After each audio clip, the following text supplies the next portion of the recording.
Assalamualaikum warahmatullahi wabarakatuh. Kali ini kita akan belajar mengenai bagaimana perbedaan pembelajaran dan pendidikan.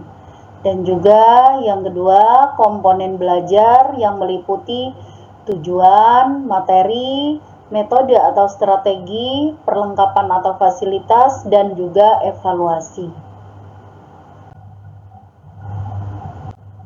Langsung saja Bapak Ibu, apa perbedaan antara pembelajaran dan pendidikan? Sebelum kita membahas itu, kita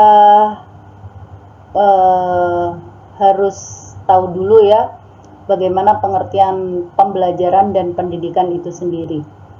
Pembelajaran adalah proses di mana seseorang memperoleh pengetahuan, keterampilan, nilai atau sikap melalui pengalaman, pengajaran, ataupun pelatihan. Ini melibatkan interaksi aktif antara individu dengan lingkungan, di mana informasi baru diolah dan diintegrasikan dengan pengetahuan yang sudah ada. Pembelajaran dapat terjadi dalam berbagai bentuk, termasuk pembelajaran formal di sekolah, pelatihan profesional, hingga pembelajaran informal melalui pengalaman hidup sehari-hari. Proses pembelajaran itu tidak hanya berkaitan dengan transfer pengetahuan, akan tetapi juga pengembangan kemampuan berpikir kritis, pemecahan masalah, dan adaptasi terhadap situasi baru. Lalu apa yang dimaksud dengan pendidikan?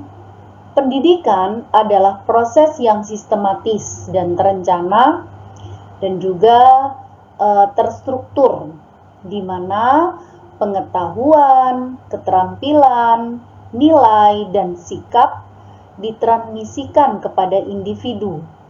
Biasanya kalau pendidikan itu melalui lembaga-lembaga formal seperti sekolah, universitas, atau program pelatihan yang tujuannya untuk mengembangkan potensi intelektual, moral, sosial, dan emosional seseorang sehingga mereka dapat menjadi anggota masyarakat yang berkontribusi. Lalu di mana letak perbedaan antara pembelajaran dan pendidikan?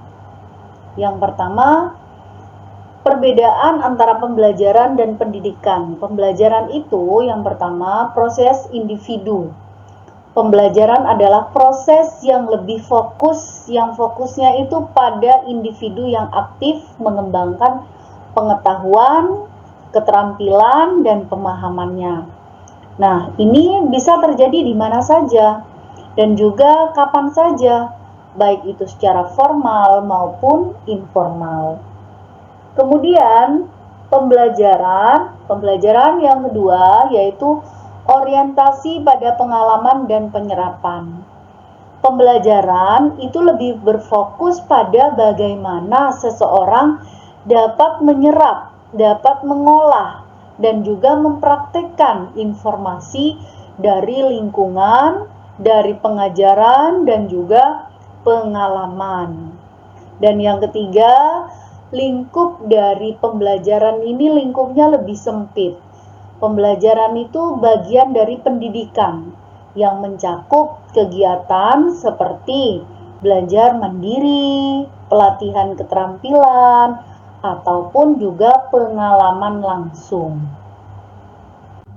Sedangkan pendidikan, yang pertama, pendidikan itu adalah proses yang terstruktur, sistem atau kerangka formal yang dirancang untuk menyampaikan pengetahuan dan keterampilan kepada individu melalui lembaga-lembaga formal seperti sekolah, universitas, atau program pelatihan.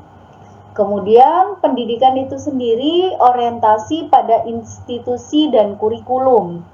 Jadi pendidikan itu lebih melibatkan pendekatan yang lebih terstruktur yang lebih berorientasi pada kurikulum, metode pengajaran, dan juga evaluasi. Lembaga pendidikan itu memiliki tujuan spesifik untuk membimbing peserta didik melalui proses pembelajaran secara sistematis. Dan yang ketiga, kalau di pembelajaran tadi, letak perbedaan antara pembelajaran dan pendidikan, itu kalau pembelajaran itu lingkupnya lebih kecil ya, atau lingkupnya itu lebih sempit. Tapi kalau pendidikan itu lingkupnya lebih luas. Pendidikan itu mencakup berbagai aspek seperti pengajaran, pembelajaran itu sendiri, kemudian pengembangan moral, pengembangan sosial dan intelektual individu. Nah, sekarang kita belajar mengenai komponen belajar. Apa itu komponen belajar? Komponen belajar adalah elemen-elemen penting yang mendukung dan mempengaruhi proses belajar seseorang. Setiap komponen bekerja bersama-sama untuk menciptakan lingkungan dan kondisi yang optimal bagi pembelajaran. Berikut adalah komponen utama belajar. Apa saja komponen belajar itu? Yang pertama adalah tujuan, yang kedua materi, yang ketiga metode atau strategi, yang keempat perlengkapan atau fasilitas, dan yang kelima adalah evaluasi. Yang tujuan, yang pertama adalah komponen belajar, yang pertama adalah tujuan. Tujuan pembelajaran. Apa itu tujuan pembelajaran? Tujuan pembelajaran adalah hasil yang ingin dicapai dari proses belajar. Tentunya kita sebagai guru, sebagai pendidik, dalam melaksanakan pembelajaran itu sebelumnya kita sudah merancang, sudah memproses, sudah membuat skenario. Nah, sebelum skenario itu dilaksanakan, pasti kita punya tujuan, pasti kita punya harapan apa yang akan dihasilkan nanti oleh peserta didik kita setelah pembelajaran ini selesai. Apa yang akan didapatkan oleh peserta didik setelah pembelajaran saya ini selesai. Jadi itu harus ada, tujuan pembelajaran tuh harus terarah, harus terukur yang ingin dicapai. Sehingga harapan-harapan atau keinginan-keinginan kita sebagai pendidik yang sesuai dengan kurikulum, standar kurikulumnya, itu kita mau mencapai peserta didik yang seperti apa. Mau berharap peserta didik kita memiliki kemampuan yang bagaimana. Nah, ini harus ada tujuan pembelajaran. Jadi selama proses pembelajaran itu peserta didik kita mengalami proses meningkatkan kemampuan berpikir mereka, proses meningkatkan kemampuan keterampilan mereka, dan nantinya juga ada nilai atau ada hasil yang dicapai. Kemudian komponen belajar yang kedua adalah materi. Materi pembelajaran adalah konten atau informasi yang dipelajari.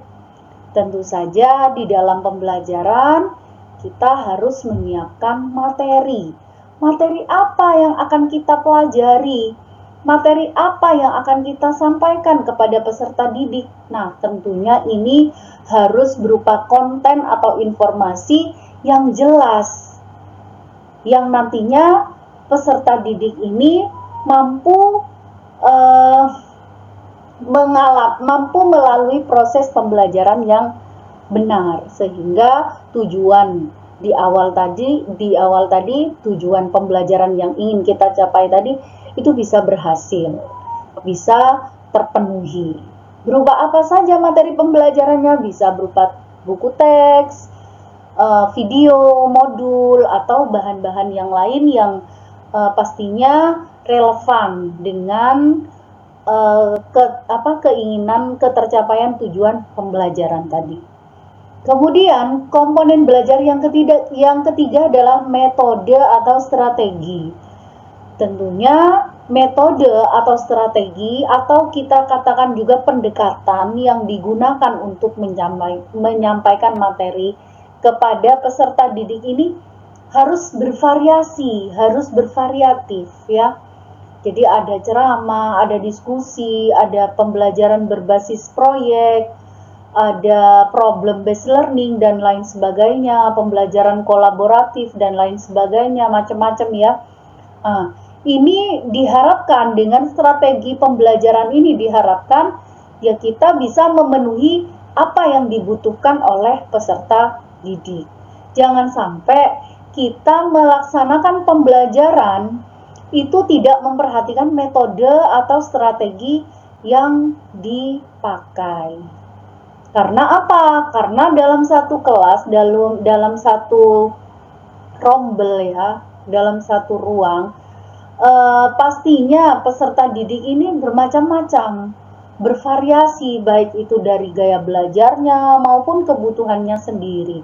Jadi kita harus memperhatikan itu sehingga kita bisa menggunakan metode atau strategi yang sesuai dengan gaya belajar mereka. Kemudian yang keempat adalah perlengkapan atau fasilitas. Tentunya fasilitas ini harus ada ya, jadi fasilitas untuk mendukung proses pembelajaran, baik itu di sekolah, tempat pelatihan, maupun dalam konteks belajar mandiri. Tujuannya apa fasilitas ini, perlengkapan ini ya untuk menciptakan lingkungan yang sesuai dengan peserta didik di dalam belajar agar tercapaian tujuan tadi bisa